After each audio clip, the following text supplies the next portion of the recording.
could we also take up this particular issue, sir, at the International Court or United Nations? Well, as far as my information goes, he was spoken to this morning. He was called to the ministry this morning, and he was spoken to in very strong terms. We have conveyed our deepest concern and protest at what has happened.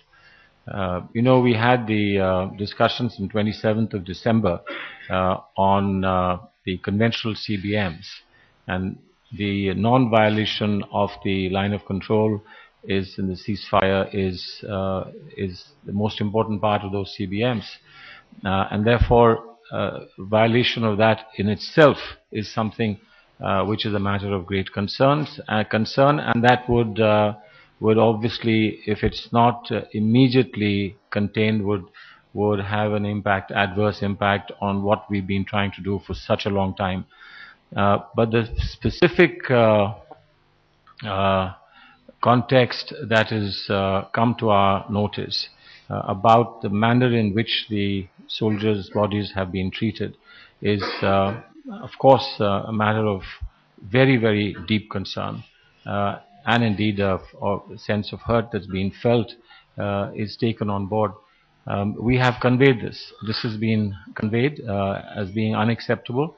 This has been conveyed. We are doing the best that's possible, and I expect that there will be some response from the other side. Our intent has been conveyed very clearly. Our anxiety has been conveyed very clearly. Now we would expect an appropriate response from that side. I can once again repeat that this is completely unacceptable. At the same time, I think it's very important that we make sure that whatever has happened should not be escalated. We cannot and must not allow for an escalation of a very unwholesome event that has taken place. And I hope that message has gone home. External Affairs Minister Salman Khurshid, who said it's very important that what happened should not be escalated, and I hope that message has gone home. That's a statement that's come from Salman Khurshid over the ceasefire violation by Pakistan yesterday. Khurshid saying the manner in which the bodies of soldiers was treated is a matter of great concern, and the violation of ceasefire along LOC is something that could have an adverse impact on what the government of India has been trying to do. So that's the message coming out from India's External Affairs Minister to Pakistan. And defense correspondent Shivarur is now live with us from Jammu.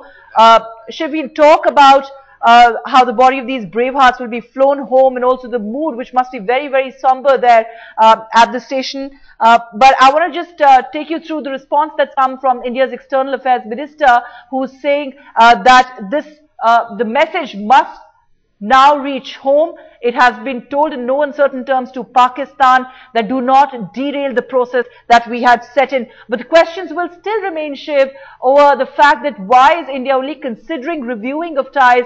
Why is it not actually thinking of suspending any kind of talk with Pakistan till some sort of action is taken?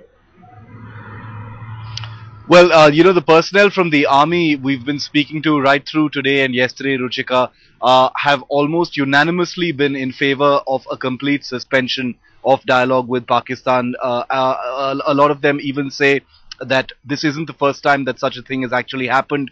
What you've seen happen, yesterday morning at the Mendar sector is something that happened in August last year as well. The specifics of that particular incident are still under investigation. But the fact is, India has constantly registered its protest with Pakistan. It has constantly held flag meetings. You've had the hotline, being used pretty regularly between the Director Generals of military operations on both sides. But nothing ever really changes, simply because on the ground, nothing ever really changes. The fact is, terrorists still need to be infiltrated into the Kashmir Valley. Terrorists still need to be, to be facilitated, across the line of control. And it is only the Pakistan army that can actually do this. The border action teams that you've been hearing so much about that actually facilitate these are nothing but hybrid groups comprising Pakistan army, special services group soldiers, as well as, terrorists belonging to any of the other terror groups that are funded by the ISI and the Pakistan army.